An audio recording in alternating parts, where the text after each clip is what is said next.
Hello my friends, welcome back. Hope you're doing well. Today I'm in Luminar Neo and I'm going to be showing off 5 tools that are so good they work on every single photo. And in fact, I use them on just about every single photo because I love them. They're amazing, they're fabulous, they're fun, and they're powerful. They get things done. That's what we're doing today. And we're doing it with this landscape image that I shot in Madeira.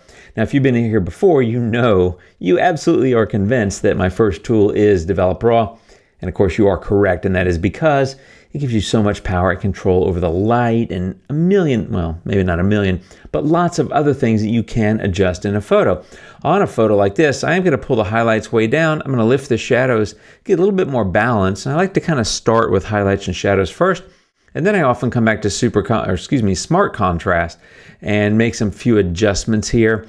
I'll probably go into sharpening and give that a little bit of a bump, maybe like a 15-20. Often, but not in this video, but often I will play with the temperature and tint. I don't really do saturation or vibrance very much, if at all. In fact, I never use saturation here or really almost anywhere else. In vibrance, I might use occasionally a little bit. Don't really need it here, and I'm not going to play with temperature or tint because there is a color tool that will make it in this list. I suspect that you already knew that. If you look at the before and the after, got a nice looking photo. It's a great start. We're off and running. And now I'm on to tool number 2. Now, before I jump into that any further, if you haven't already gotten it, I've got a free ebook that's an editing guide for Luminar Neo. 27 pages of tips and tricks and insights and all kinds of things that will help you get better at editing in Luminar. Again, it's down at the link below. Check it out. Plus, you get some free Luminar presets. It's a bunch of free good stuff. So check it out if you're interested. Okay, tool number 2 is light depth. Now this one only came out in the fall release, I guess, a couple of months ago. It's already made it so high for me into my list of favorite tools. It's absolutely fabulous, and this will not be a full demo of how to use it, but as you can see, you effectively create a mask using this tool here, add the amount of how much brightening you want to go into that mask, and you can feather it like this. Or actually increase or decrease the size. You feather it here with the softness slider. Now, I love that. I think it does a great job. But one of the other things I really love about it is this section down below, the advanced settings. We have brightness near and far. So you can, as you can see, make adjustments to the light, but also the temperature. I want a little bit of warmth there in that foreground. But brightness far, I actually want to make it a little bit darker and a little bit cooler. So this actually saves me steps that I would normally do with another instance of develop. I'd come back with a linear gradient and do that in the foreground, come back again with a different linear gradient and do that in the sky. I don't have to do that anymore. I mean, light depth is just, chef's kiss, as they say. It's so fantastic and I absolutely love it. I see a couple of spots in my photo, which is very common for me because my stuff is always dirty. I'm going to take those out, and while erase is incredibly important and it does work in every photo, it's not really part of this video. So let me get those spots out of here and we'll keep going. Okay, I think we're good there. I think we're good. That's Develop Raw and Light Depth. Those were the first 2 tools.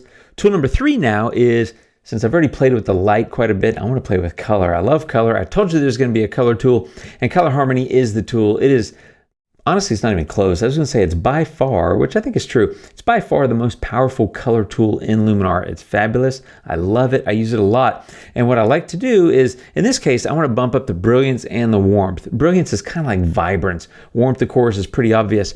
Split color warmth, another great section here.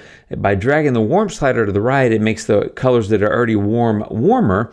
And by taking the cool slider to the left, I'm making the stuff that's already cool cooler. And what this is doing is something I love to do in my edits, and that is I'm creating color, what I call color tension. The warm and the cool colors are opposites, right? So they're complementary to each other. So I'm playing into the cool and I'm playing into the warm so that you get a nice balance of both, which gives a good, pleasing overall result, I think. So that's what I'm doing there, and that's why I'm kind of going leaning into the warmth, but also leaning into the coolness in those parts of the photo. Now, down here below, color balance, which is arguably the most powerful section of the most powerful color tool, I'm in shadows. I'm going to add a little bit of blue, so that slightly darkens those shadows. In midtones, I'm going to lean in a little bit to the red and the magenta, just a little bit. I mean, not a lot. I just want a little bit of that color there. And then in highlights, I'm going to go get a little that magenta as well, and maybe a little bit of red too. And that's giving me nice overall color. So before and after, you can see the before, again, there it is before, fairly flat overall in terms of the color. Even though it was a beautiful, vibrant sunrise, the overall colors were kind of flat. But now, as you can see, they're pretty vibrant, pretty awesome. Now, here's a tip, trick, whatever you want to call it, thing that I do a lot of times with color harmony, which is I used 3 different sections. So it's technically 3 different color tools for this image. Overall, it's saturated, it's vibrant. I like it, but it might be a little bit much, and I'm not afraid to admit it. I'm a fan of color. Sometimes I go a little too far. The way I rein myself in is not by fiddling with these sliders and trying to get it exact. What I like to do is go get a mask, and specifically a luminosity mask. So if you're not familiar with how those work, check out that video. But they are incredibly powerful, and they allow me to control which tonal areas are going to be picking up the color that I've essentially increased here across the photo. So again, this is not a tutorial on a luminosity mask, but by adjusting these bars and grabbing these little arrows and dragging them, I've created a nice little concentrated bit of color, primarily in the midtones, fading into the highlights, and I might fade it all the way actually, and also in the midtones kind of fading toward the shadows. But as you can see in the mask here, it's not really hitting the shadows. Actually might give it a little bit more, just something like that. And you can just move this around until you basically get it perfect. I think that looks great. And now when I click on a back to adjustments and get out of the masking, you can see before and after, before and after. It's a much more subtle implementation of that color. Now, what I might do, and what I sometimes do, is I come back and say, well, maybe I want to give it a little bit more brilliance, a little bit more warmth, maybe a little bit more leaning into the cool. And all I'm doing is just refining these sliders after I get that mask in place, because now it's not impacting the whole photo. It's contained just in that mask. So color harmony is number 3. It's amazing, as you can see, before and after. Huge impact on color, but it's controlled because I used a luminosity mask. Key tip there, my friends, key tip. Now, tool number 4 is one that I use all the time, and I usually use it with the mask, and I recommend using it with the mask, but I'm not going to use it with the mask, which is another way of saying I offer advice here based on my own experiences, and generally speaking, I follow my own advice, and it's totally okay to throw my advice out the window and do whatever you want, because if you're making yourself happy with your edits, I think that's what's most important. And in this case, I'm going to ignore my advice, which is usually on Accent AI to use a mask, and I'm not going to use a mask. Now, I'm not going to go very high, but I'm going to pop that across the entire photo. And I'm also going to pop a little bit with Sky Enhancer. I want to be gentle there because I've already impacted the look of the light in the sky with light depth earlier. So you want to keep in mind the kind of tools that you're using, and as you stack these edits one upon another, they stack, which means you get more intensity of what you're doing. So just be careful. In this case, I'm going to do a light touch overall, but Accent AI has a great, I think, beautiful impact on the photo. Just be careful. I frequently, in fact, most of the time, use it with mask.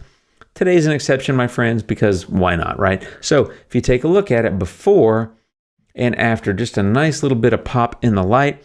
And the last tool I'm going to use, which works on every single photo, is Structure AI. And usually what I do is, again, mask this tool because it's so great at giving you the appearance of like detail. I'm going to crank this up. This is not what I'm going to do to the photo, but if you take a look at it, you can see in the sky and the rocks and the water, everything's getting impacted because I'm at 50, let's call it, across the entire photo. Well, there's 2 things. I don't want it to look like that, of course, but I'm also not going to mask it. And what I sometimes do with a beautiful edge of the day type landscape light, which for me, edges of the day, right? Sunrise, sunset, the times kind of around those. The light's a little softer, everything's a little bit softer, so sometimes I will actually just soften the entire image, and that's a negative application of Structure AI. But if you look at the before and the after, right? Before and after, you can see that mostly in the sky, but it's also in the rocks and a little bit in the water. Not too visible in the water, but before and after, it gives a nice little impact. And so that's 5 different tools that you can use that I think work on every single photo. It doesn't really matter what the subject of the photo is. It could be a portrait, it could be a landscape, it could be a cityscape, it could be a product photograph, right? Or a still life. I don't think it matters. I think these 5 tools are fantastic for all of that. And as you can see, we've been able to take a flat photo. I mean, it's a raw file, so it's kind of dark, and I didn't have a filter, so I kind of exposed for the sky, meaning the foreground's darker and the sky is fairly well balanced. But with a few key moves, a little tiny bit of masking with the luminosity mask, you can get a beautiful, beautiful result. That's 5 tools that will make a huge impact on any photo and that work on every single photo. Check out my free ebook, as I mentioned before. I'll see you soon, my friends. I'll be back with another video. You guys take care. Thanks for hanging out and watching. I'll see you soon. And until next time, adios.